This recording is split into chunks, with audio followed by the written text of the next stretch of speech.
2차 전도 여행 중 바울은 실라와 더불어서 루디아의 집에 근거를 둔 빌립보 교회를 설립한 후 암비볼리와 아볼로니아를 거쳐서 데살로니가에 도착을 합니다.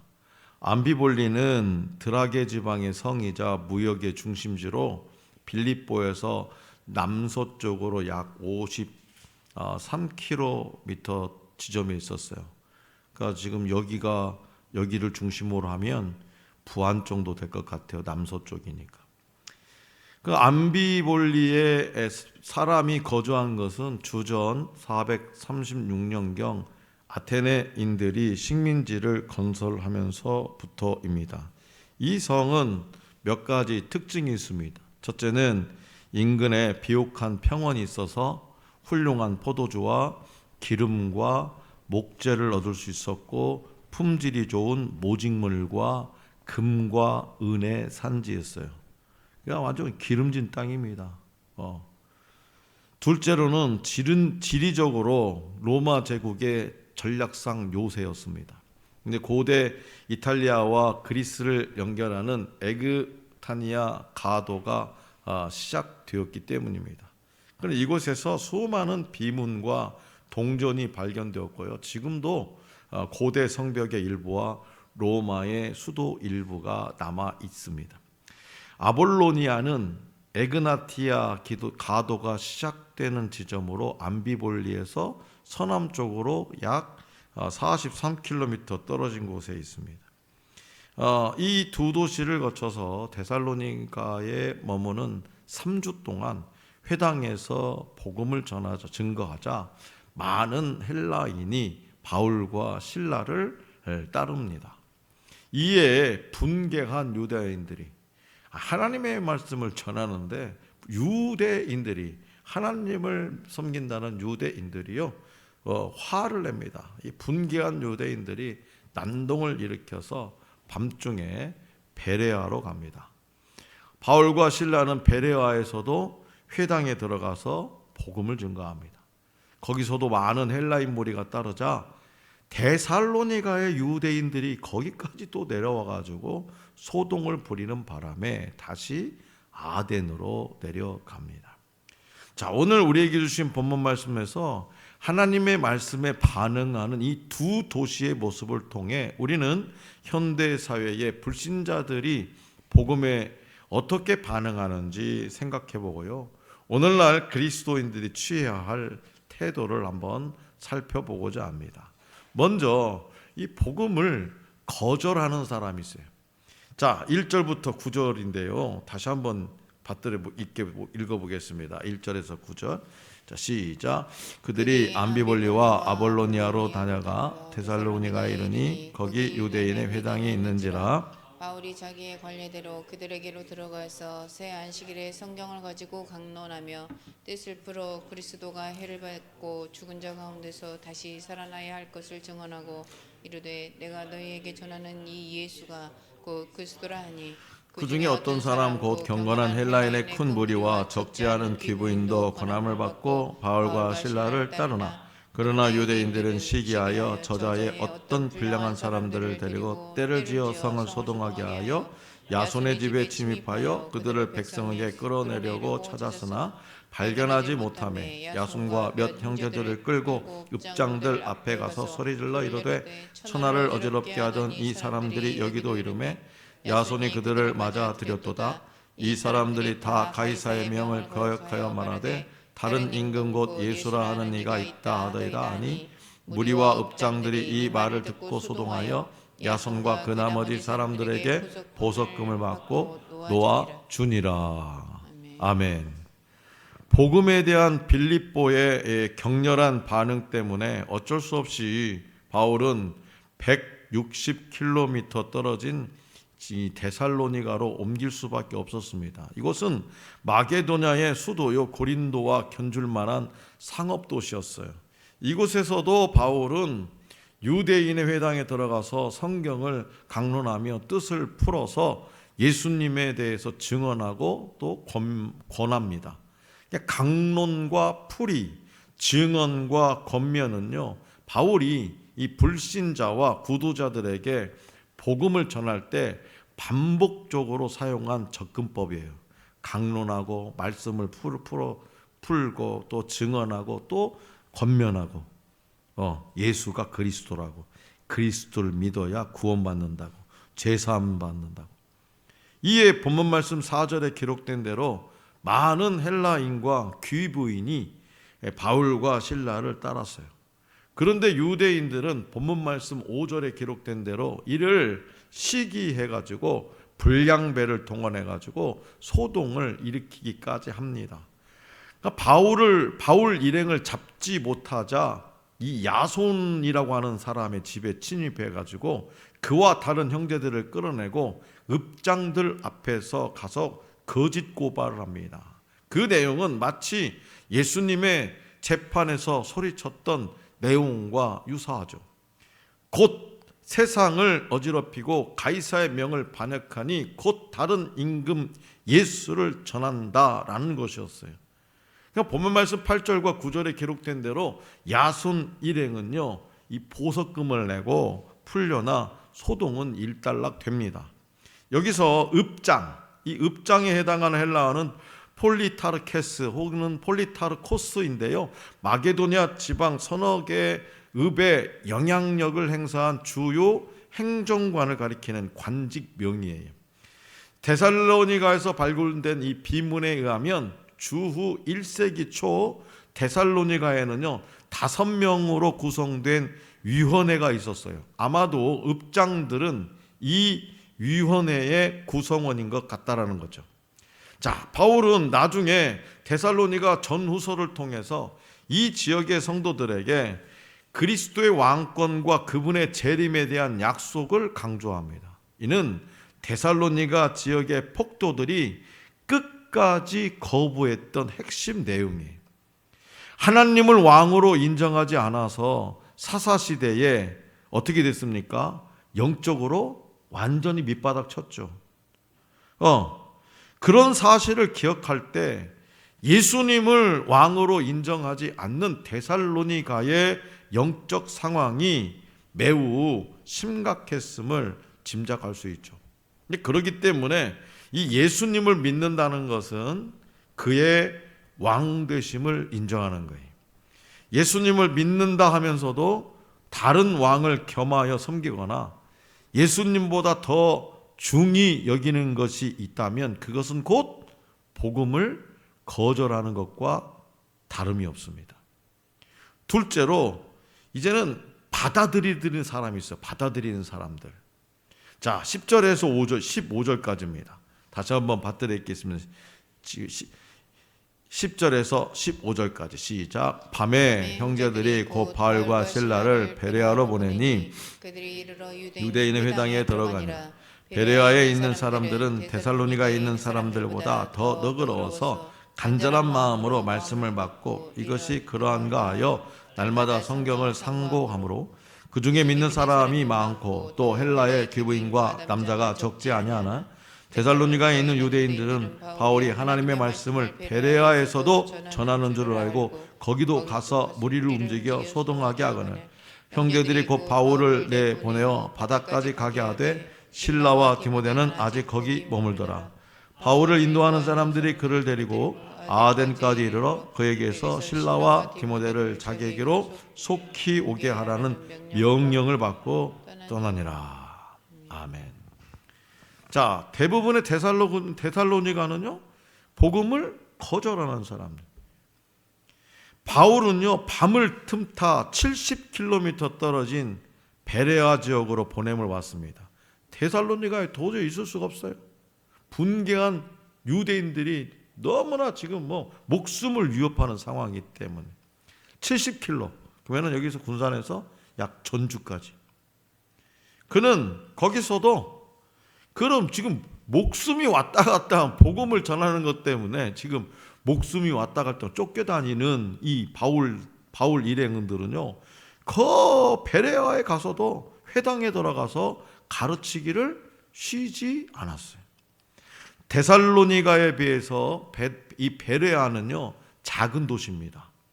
그런데 베레아 사람들은 데살로니가 사람들에 비해서 너그럽고 고상해서 바울의 강론, 이 풀이 증언과 권면에 열정과 근면으로 방언합니다. 너무 열심히 가르치니까 자기들도 열심히 참석하고 열심히 듣는 거예요. 그렇다고 해서 베레아 사람들이 바울의 말을 무조건 믿었다는 뜻은 아닙니다. 본문 말씀 11절에 기록된 대로 베레아 사람들은 말씀의 뜻을 더 자세히 확실히 알고 싶어서 날마다 성경을 읽고 묵상하고 상세히 연구하는 태도를 보인다는 거죠. 베레아 사람들이. 아니 바울 사도가 얘기하면 그냥 아멘 아멘 하고 다 받아 먹으면 땡. 그래도 되지 않을까요? 그러지 않았다라는 거예요. 자기 스스로가 이 말씀이 내 말씀이 될 수 있도록 성경을 읽고 확신이 들 수 있도록 묵상하고 상세히 연구하는 태도를 보였다는 거죠. 그래서 많은 유대인과 헬라인과 귀비인이 복음을 믿게 되었답니다. 그런데요, 이 소식을 어떻게 들었는지 데살로니가에 70km 떨어져 있는 이 데살로니가의 폭도들은 이 베레아까지 와서 다시 소동을 일으키죠. 그러자 바울은 본문 말씀 14절과 15절에 기록된 대로 다시 그 지역을 떠나서 아덴으로 옮겨갑니다. 여러분, 지금 전도 대상자, 태신자들 지금 만나죠? 뭔가 그냥 지금쯤이면 약간 눈치챈 사람도 있어요. 이 사람이 갑자기 왜 나한테 친한 척하고 뭐 선물 갖다 주고 왜 그래 이거. 지금 경계하는 사람도 있을 겁니다. 대체적으로 그렇습니다. 대체적으로. 저는 지금 첫 번째 선물만 전해드렸고 두 번째는 못 드렸는데 첫 번째는 그냥 주는가 보다. 두 번째 줄 때는요, 이거 뭐 꿍꿍이 속이 있구만. 다 그럴 겁니다. 이 복음을 전하는 건 쉽지 않다는 거예요. 바울 시대나 지금이나 마찬가지. 그런데 우리는요, 매질은 안 당하잖아요. 당신은 왜 나한테 이런 거 주면서 지금 막 나한테 삿대질하고 욕하는 사람 있었습니까? 아직은 없잖아요. 아직은 전주까지 도망갈 일은 발생하지 않았잖아요. 밤에 그것도. 자, 여기서 우리는 복음에 대한 두 번째 태도를 배우게 되죠. 그것은 바로 누군가로부터 전해 들은 하나님 말씀의 뜻을 세밀히 살피고 적극적으로 연구하는 이 베레아 사람들의 태도입니다. 오늘날 저와 여러분들도 이를 본받아서 무조건 덮어놓고 아멘 할 것이 아니라 과연 그 뜻이 무엇인가 더 깊이 고민하고 날마다 상고하는 이 참여적, 수용적 태도가 절실합니다. 하나님은 말씀으로 이 세상을 창조하셨고 한 사람을 구원하실 때에도 말씀을 사용하십니다. 그래서 우리가 하나님의 말씀을 대하는 태도가 바로 영혼의 구원과 직결된다는 거죠. 그런데 오늘 본문 말씀에서 베레아 성도들은 데살로니가 사람들보다 더 고결한 마음을 가지고 있다는 칭찬을 들었어요. 고결한 마음. 왜냐? 하나님의 말씀을 대하는 그들의 태도가 특별했다라는 거죠. 특별. 귀를 기르는 거예요. 한 말씀 한 말씀에.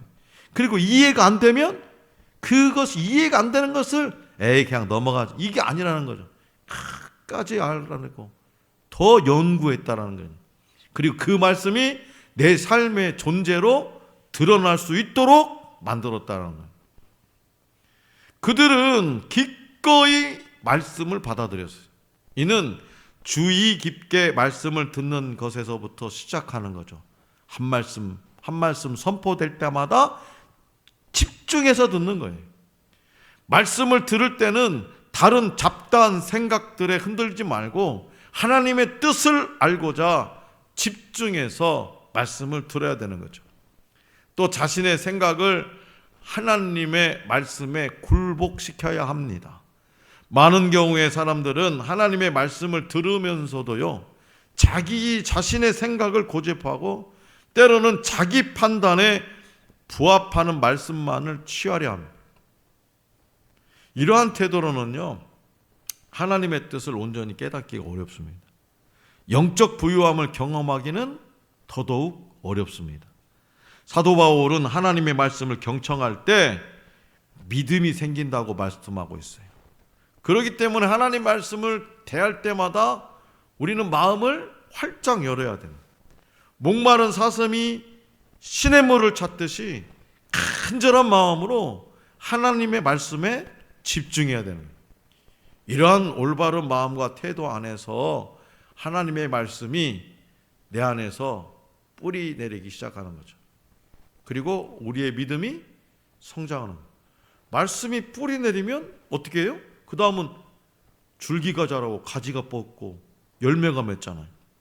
나아가서 하나님을 기쁘시게 하는 선한 열매들이 맺힙니다. 이렇게 베레아 사람들은 복음 앞에서 고결한 태도를 보였다는 거죠. 이러한 태도야말로 예수님이 비유해서 말씀하신 옥토 같은 마음이에요.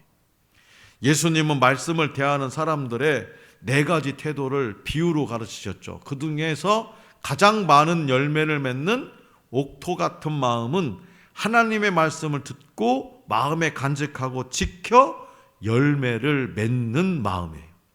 하나님의 말씀을 듣고 마음에 간직하고 그대로 순종해서 열매를 맺는 마음, 이게 옥토 같은 마음이에요.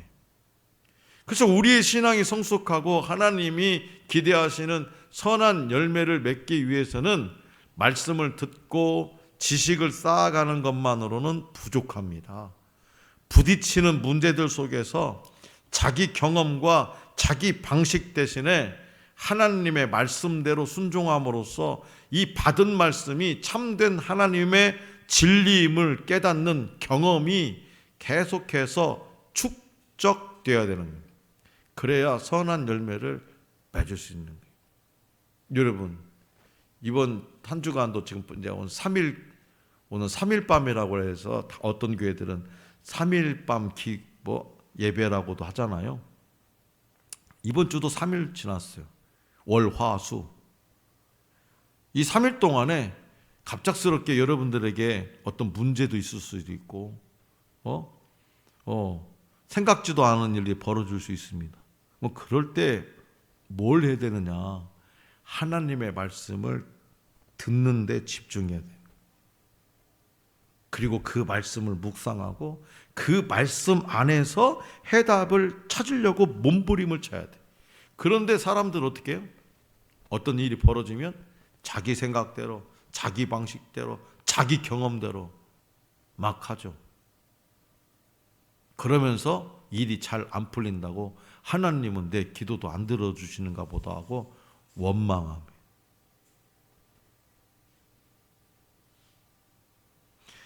만약 오랜 신앙생활을 하면서도 이 영적 성숙을 경험하지 못해서 답답하다면 하나님의 말씀을 공부하고 그 말씀대로 구체적인 적용을 시작해야 됩니다. 그러니까 주님은 하나님의 말씀을 사랑하는 것이 곧 주님을 사랑하는 것이라고 말씀하셨어요. 우리가 하나님의 말씀을 사랑함으로 그 말씀을 연구하고 그 말씀에 순종할 때에 주님은 더 풍요로운 영적 축복을 우리에게 허락해 주십니다.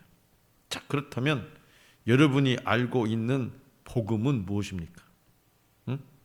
지금 태신자들에게 복음을 전하는데 여러분들이 알고 있는 복음이 뭐예요? 다른 이들에게 복음의 정수, 이 복음의 핵심이 무엇이라고 증거하겠습니까? 계속해서 지금 전도행진이 선포되는 그 순간부터 계속해서 말씀을 전했어요. 뭐예요? 요한복음 3장 16절입니다.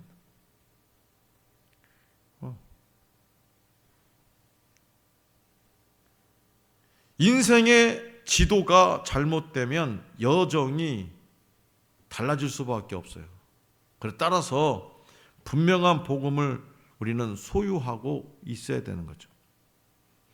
우리나라 개신교 역사상 최초의 신앙 고백서를 낸 사람은 이수정이라는 사람입니다.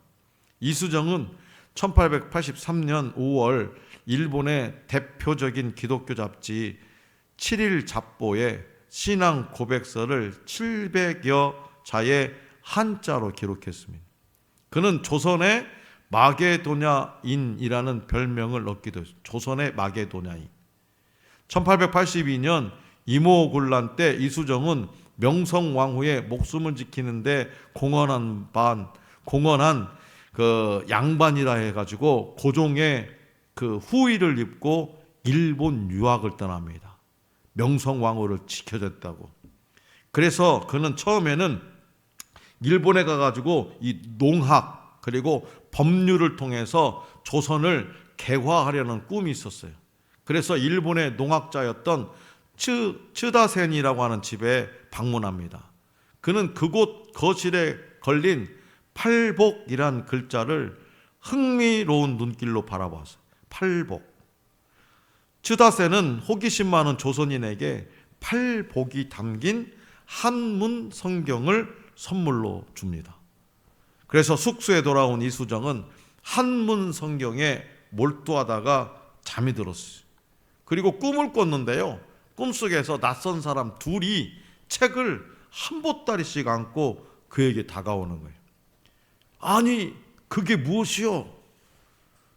당신 나라 조선의 가장 귀한 책이요.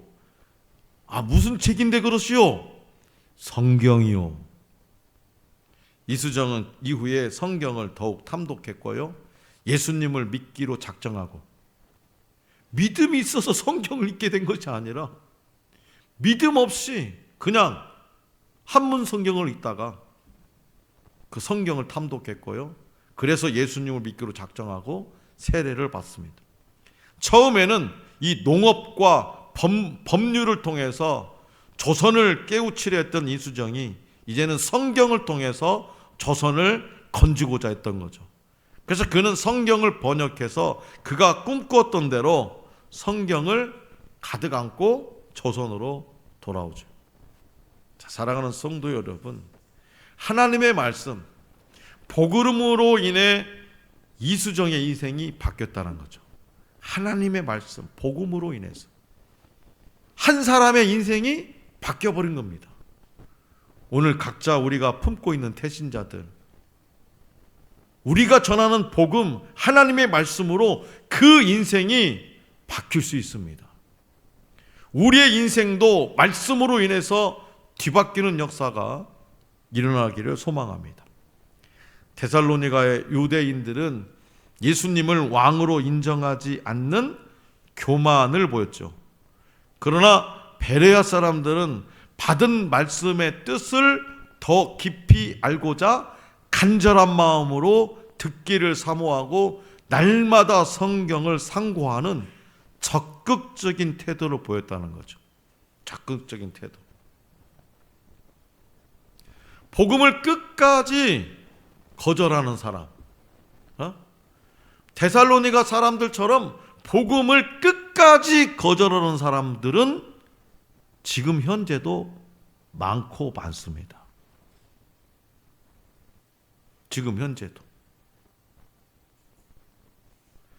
그러므로 그들이 어떠하든 저와 여러분들은 하나님의 말씀을 강론하고 사도 바울처럼 강론하고 풀어주고 증거하고 권면할 수 있기를 원합니다.